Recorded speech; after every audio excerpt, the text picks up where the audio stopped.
If the janitor you've ignored for days turned out to be the one deciding your fate tomorrow morning, would you still dare to hold your head high?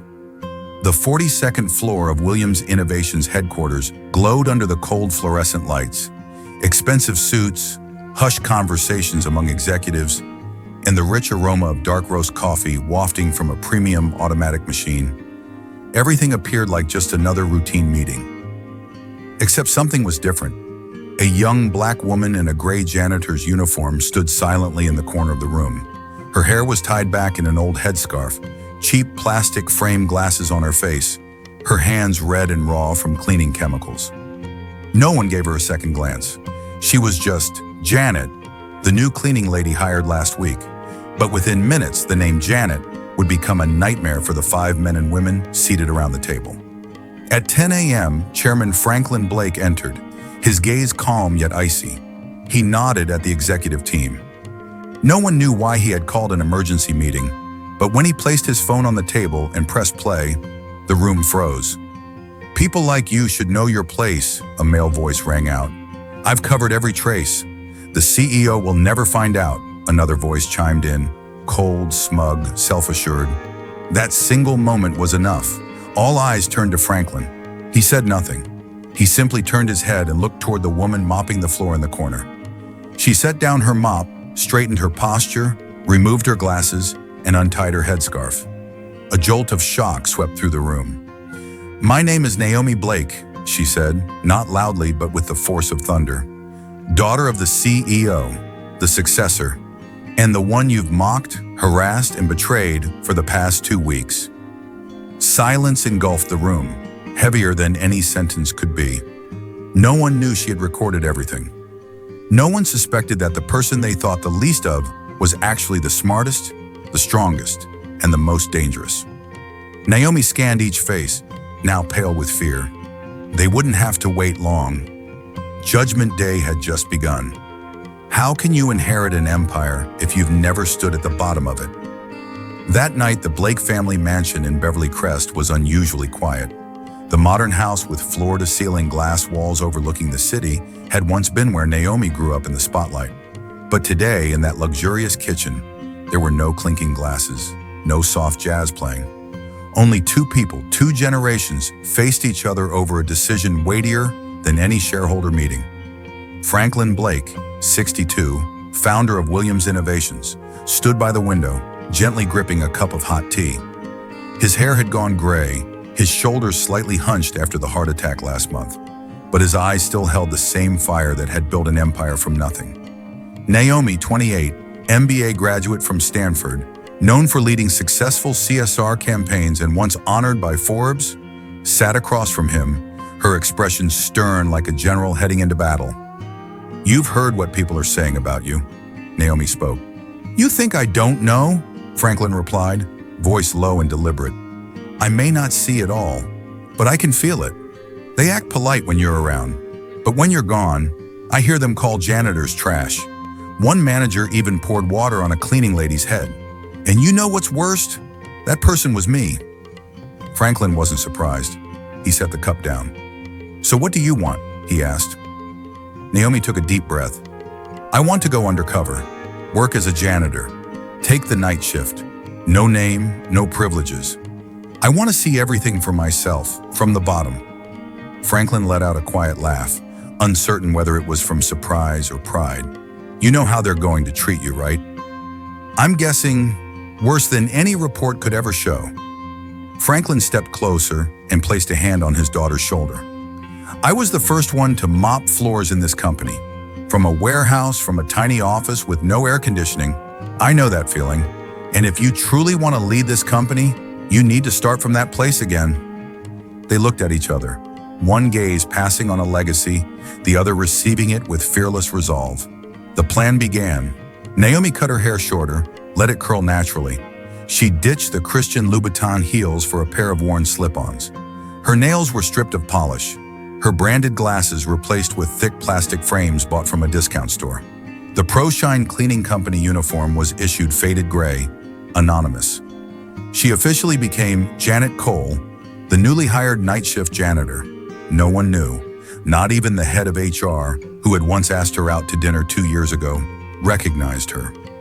From a Mercedes G-Class, Naomi now rode the number 49 bus. From the boardroom on the 42nd floor, she now scrubbed basement toilets. But inside Janet's cleaning cart, there was more than just disinfectant. There were micro cameras. There was a hidden audio recorder tucked behind a glass cleaner bottle. And there was an iron will, quietly documenting everything the system had overlooked. Naomi didn't yet know that what awaited her wasn't just insults. It was a conspiracy one brewing from within the very heart of the company, and among those her father had once trusted most. At 9:47 p.m., Williams Innovations resembled a miniature city.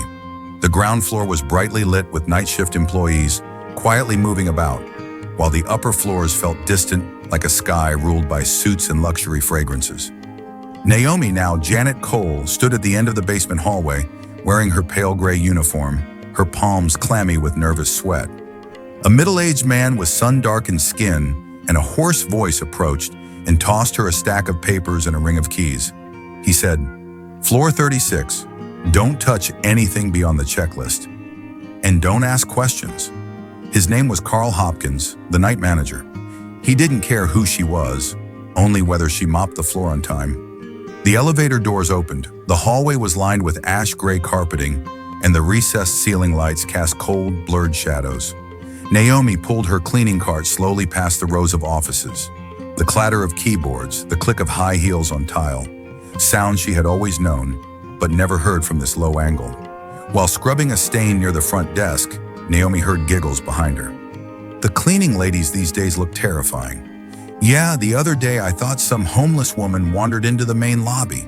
Two well-dressed women stood nearby, unaware that she could hear them. One of them was Tiffany Monroe, the director of human resources, who once took Naomi to the spa after a strategy meeting. Now she walked right past her without a second glance. Naomi tightened her grip on the mop, not because she was hurt, but because she had finally understood the brutal truth about how they viewed people without titles. As Naomi bent down to pick up a piece of paper near the boardroom, she heard a splash behind her. The bucket of floor cleaner had spilled across the floor. She turned around, startled. Bradley Quinn, head of operations, still held a coffee cup in his hand. His expression was calm, as if the spill had happened by chance. "Oops, bit clumsy. Clean that up." He smiled. No apology, no explanation. No concern about whether she got wet. Just the silent assertion, "I have power." Naomi knelt and began wiping up the liquid spreading under the table. The sharp scent of soap filled her nose. Her shoes were soaked, but she didn't look up. She wouldn't let him see the fire in her eyes. Later, as Naomi was organizing her cleaning supplies near the hallway, a deep voice called softly, "Hey, Janet, right?" Naomi turned around. It was an older black man, slightly hunched but with sharp eyes. His worn-out uniform had the name Walt stitched on the chest. Walter Griggs, a veteran janitor who hadn't taken a single day off in 18 years. He said, "I saw you tonight. Don't talk much, and don't walk with your back straight like that." He added, "There's no room for pride in this place." Naomi was a bit surprised, but she nodded. Walter continued, "You haven't been yelled at for real yet. One girl asked for a 5-minute break because of stomach pain. Brad shouted at her right in the hallway in front of a client. She quit that night, still hasn't seen her paycheck." Near 1 a.m., Naomi passed meeting room 4. The door wasn't locked. Inside, 2 people were speaking. One of them was Marcus Trent, the chief legal advisor and her father's most trusted man. "Robert's getting weak. He's old. Too soft. If his daughter takes over too soon, she'll be easier to manipulate. Still green. Make her CEO early and she'll crash fast." Naomi froze in place. They weren't just planning to push her father out. They saw her as a pawn to be moved at will. She backed away silently. For the first time in years working beside her father, she realized that truth didn't live in revenue reports, but in how people looked at you when they thought you didn't matter. When Naomi returned to the basement just before 3 a.m., she wasn't tired. Her throat burned from holding back emotion, her back ached from bending too long, and her heart hurt from how clearly she now saw everything. Starting tonight, every word, every glance, Every time she was doused or dismissed would be recorded. In the hidden corner of her cleaning cart, she would install an audio recorder. In the cleaner drawer, she would hide a button camera. And behind every submissive smile, she would conceal a plan to tear down the hypocrisy of Williams' innovations. The chill of the marble floor did not make Naomi shiver as much as the cold stares of those who once smiled warmly in board meetings. From the second night onward, she no longer merely observed. She began collecting, not through leadership, but through the quiet existence of an invisible cleaner. A voice recorder, the size of a fingertip, was discreetly placed inside her uniform pocket. A micro camera was hidden inside the supply basket, disguised as a bottle of glass cleaner. She recorded every time a manager shouted at a new employee. She captured every instance of Marcus Trent, who once wrapped his arm around her shoulder when she became vice president, quietly signing off on fraudulent budget authorizations. No one suspected that the woman scrubbing toilets had the authority to approve their paychecks. Gerald, the man who spilled cleaner on her during her first night, seemed particularly fixated on Janet. Every time he saw her, he would find a way to educate her. People like you should know your place. We don't pay for mistakes here. We pay for silence and compliance. Naomi gritted her teeth. Each time she wiped up the dirty footprints he deliberately left behind, she wasn't just cleaning floors. She was scrubbing away the false mask of a rotten manager. In the second week, Naomi was assigned to clean the office of Derek Owens, the creative director who often appeared in recruitment ads as the architect of innovation culture. His office was nearly spotless, but Derek always found fault. You didn't clean the glass properly. Next time, use circular motions, not side to side. The carpet still smells of chemicals. Change your product. Naomi cleaned again. Once, then twice, then a third time. Each time, Derek came up with another new flaw, either imagined or intentionally created. She recorded it all, every fake criticism, every needless redo, and especially the line he casually uttered during a phone call.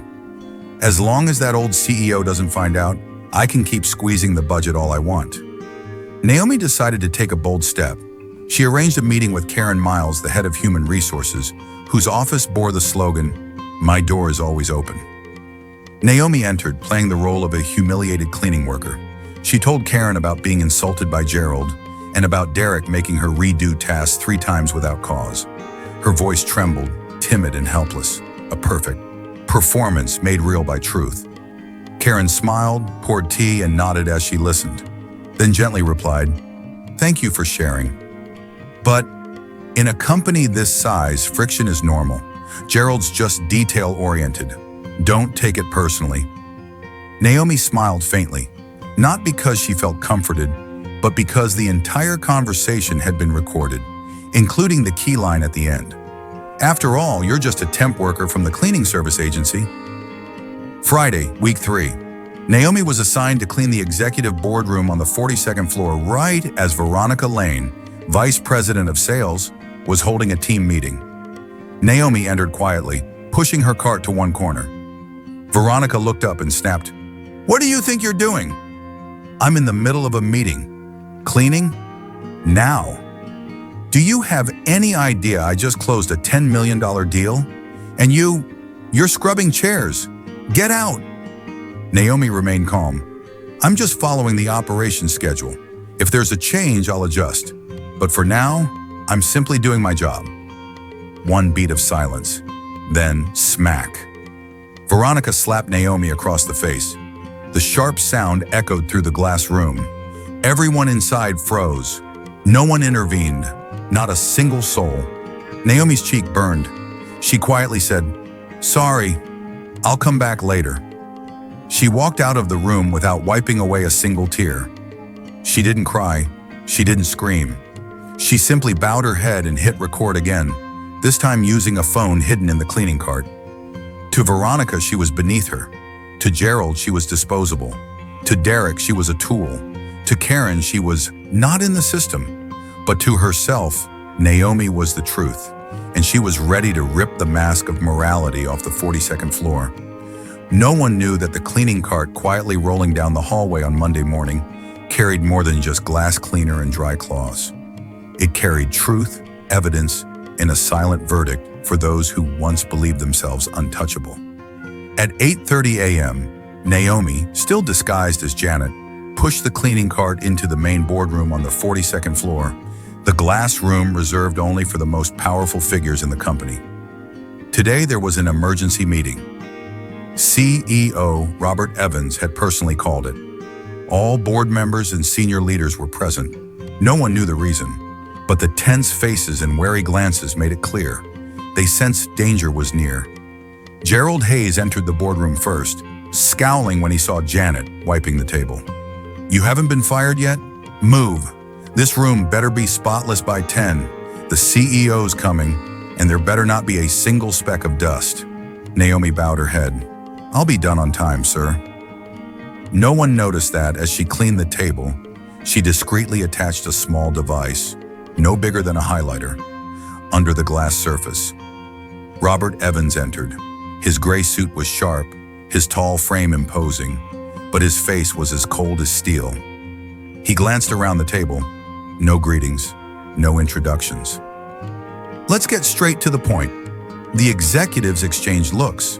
Veronica sat upright. Derek laced his fingers calmly. Karen opened her notebook. Gerald raised an eyebrow with confidence. Robert placed a laptop on the table and connected it to the main screen. Without another word, he pressed play.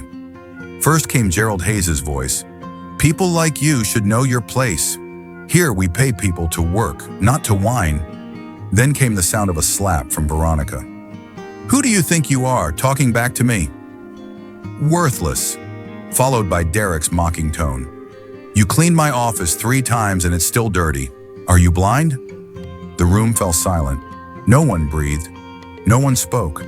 Eyes darted rapidly, like people searching for an escape. Robert looked down at his watch and then raised his head. "Anyone care to explain?" Gerald shot up. "I don't know who edited this. That janitor clearly—" He didn't get to finish. Naomi set her mop aside, straightened up, and stared at Gerald with a gaze sharp as an arrow that had waited a long time. Her movements were slow but deliberate. She removed her headscarf, took off the thick glasses, unzipped the pale gray uniform, revealing a sleek black blazer underneath. The room exploded in a stunned silence. Veronica was the first to speak.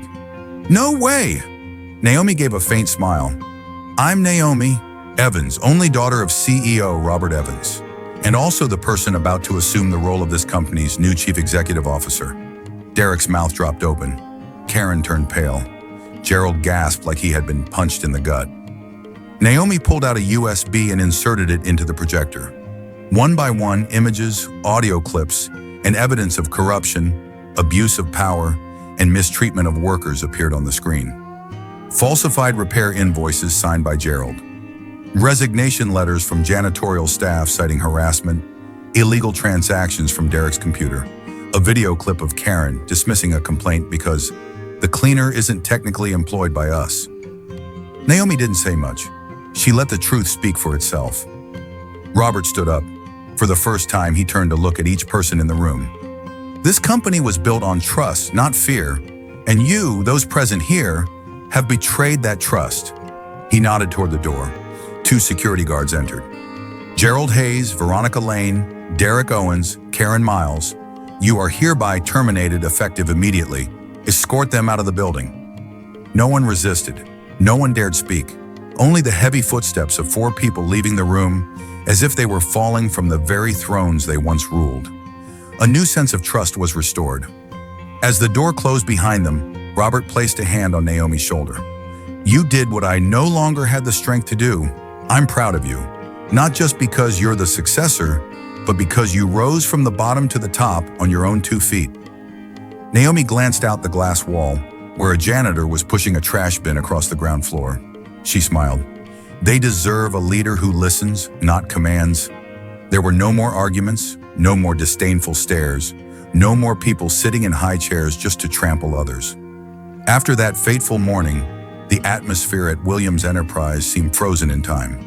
The empty chairs in the boardroom had yet to be filled, but the silence no longer evoked fear. It marked the beginning of something else: hope. That afternoon, Naomi convened a company-wide internal meeting, and for the first time, it included people who had never been invited to the boardroom.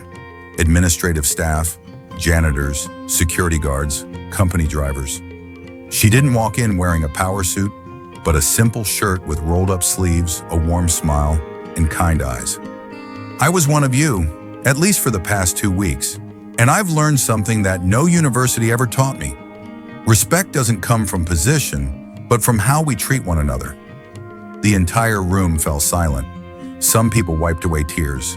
An elderly man named Luis, a veteran janitor, stood up and softly said, "This is the first time I've looked a CEO in the eye and been called by my name." Naomi nodded and opened the first slide of her reform plan. She announced the establishment of the Employee Rights Protection Department, led by a former logistics staff member. The minimum wage for general laborers would increase by 25%. A new policy called Everyone Has a Voice would be implemented. Every quarter, a non-managerial employee would join the strategic meeting as a counterbalance representative. At first, many were skeptical. They were used to lip service, superficial reforms, and empty promises. But Naomi did things differently.